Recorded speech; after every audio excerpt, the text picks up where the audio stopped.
Hi to all. ఇలాంటి వంకాయలు చూస్తే మీరు ఏం చేస్తారు? నేనైతే గుత్తి వంకాయ పెట్టేసుకుంటే ఇంకా మా ఫ్రెండ్ వాళ్ళ చెట్టుకి కాసాయంట. ఊరు నుండి వచ్చేటప్పుడు తెచ్చిచ్చింది. ఇంకా దాన్ని వాష్ చేసేసుకొని గుత్తి వంకాయ కర్రీ చేస్తున్నా. ఏంటో వదిన పోస్ట్ చేయలేదు అన్నది. ఈ మధ్య నా గొంతుకు పోయింది. ఒక పిచ్చి కుక్క ఉంది.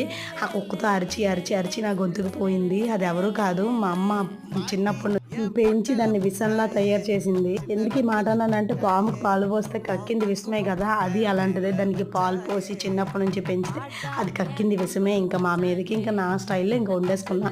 దాని గురించి తలుచుకుంటే నాకైతే ఒళ్ళు కంపరం వేసేస్తుంది. ఇలాంటిదంతా ఉన్నాం ఇన్ని రోజులు, ఇలాంటిదంతా అసలు మాట్లాడడం కాక జీవితం తను చచ్చినా వెళ్ళకూడదు అనిపించింది నాకైతే మాత్రం. అలాంటి పిచ్చి కుక్క అది. నోటికి ఎంత వస్తే అంత మాట్లాడుతుంది. చేసిన పనులన్నీ అది, కానీ ఎదుటోళ్ళకి అంటా ఉంటుంది. ఎందుకంటే దాని గురించి మనం మళ్ళీ దాని గురించి దాని క్యారెక్టర్ ఇలాంటిదని చెప్పకముందే మనం ఇలాంటి వాళ్ళమని చెప్పుకోవచ్చు కదా, అందుకని చెప్పి అదే చెప్పుకుంటుంది. అలాంటి కుక్క అది. దాన్ని వదిలేయండి. కమ్మని వంకాయ కర్రీ అన్నం